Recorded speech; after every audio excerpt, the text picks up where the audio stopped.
ফ্লোরিডার এক নীরব রাত। বাইরে সবকিছু স্বাভাবিক, কিন্তু একটি অ্যাপার্টমেন্টের ভেতরে যেন জমে উঠছিল এমন এক রহস্য যার পরিণতি কল্পনাকেও হার মানায়।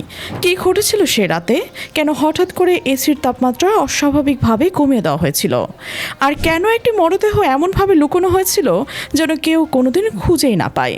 প্রশ্নগুলো একের পর এক সামনে আসছে, কিন্তু উত্তরগুলো যেন আরও অন্ধকারের দিকেই নিয়ে যাচ্ছে। ঘটনার শুরুটা ছিল খুব সাধারণ।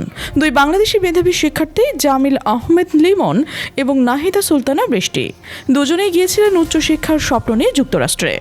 পরিবার ভেবেছিল একদিন তারা সফল হয়ে ফিরবেন, কিন্তু সেই স্বপ্ন হঠাৎ করে ভেঙে পড়ল এক নির্মম বাস্তবতায়। কয়েকদিন ধরে তাদের সাথে যোগাযোগ বন্ধ হয়ে যাওয়ার পর থেকে শুরু হয় উদ্বেগ, তারপর খোঁজাখুঁজি, আর সেখান থেকেই ধীরে ধীরে উন্মোচিত হতে থাকে এক ভয়াবহ সত্য। প্রথমে তদন্তকারীরা পৌঁছলেন লিমনের অ্যাপার্টমেন্টে। বাড়ি থেকে সবকিছু স্বাভাবিক মনে হলেও ভেতরে ঢুকতেই দেখা যায় অস্বাভাবিক কিছু চিহ্ন। মেঝেতে রক্তের দাগ রয়েছে, দেওয়ালে কিছু ছিটকে থাকা রক্ত, আর ঘরে এক প্রান্ত থেকে অন্য প্রান্তে টেনে নিয়ে যাওয়ার মতো চিহ্ন।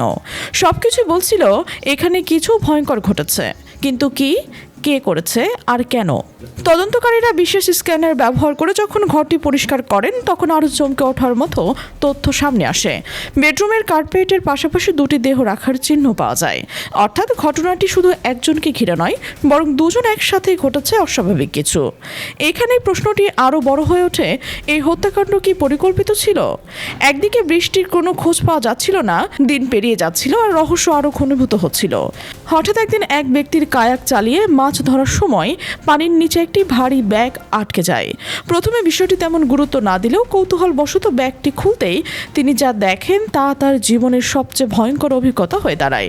ভেতরে ছিল একটি গলিত মরদেহ, এতটাই বিকৃত যে তাকে বোঝার আর কোনো উপায় ছিল না যে এটা কে।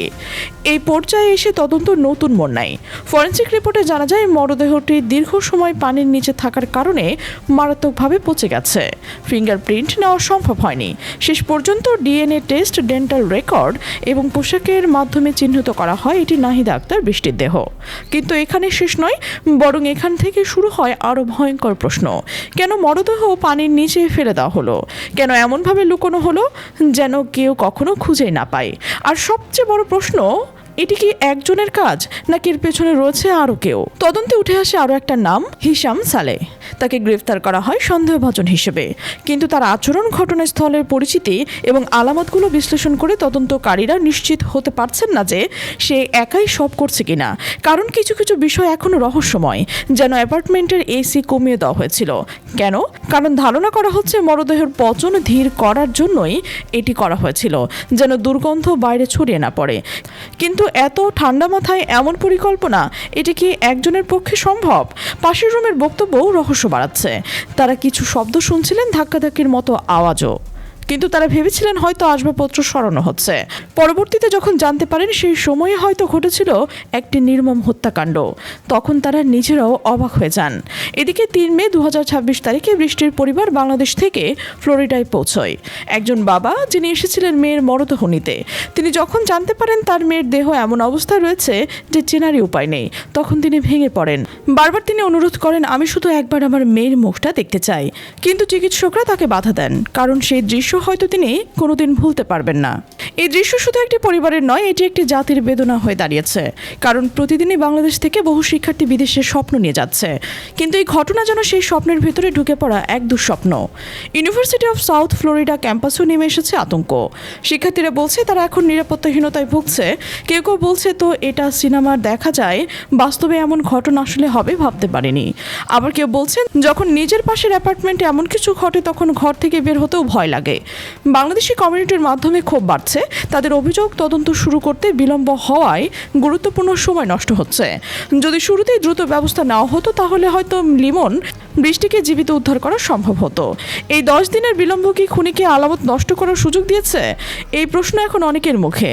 আর এখানে গল্পটি নতুন করে ভাবাতে শুরু করেছে, এটা কি শুধু একটি অপরাধ, নাকি এর ভেতরে রয়েছে আরো বড় কোনো বার্তা? নিরাপত্তার ব্যর্থতা, তদন্তের ব্যর্থতা, নাকি আমাদের সচেতনতার অভাব?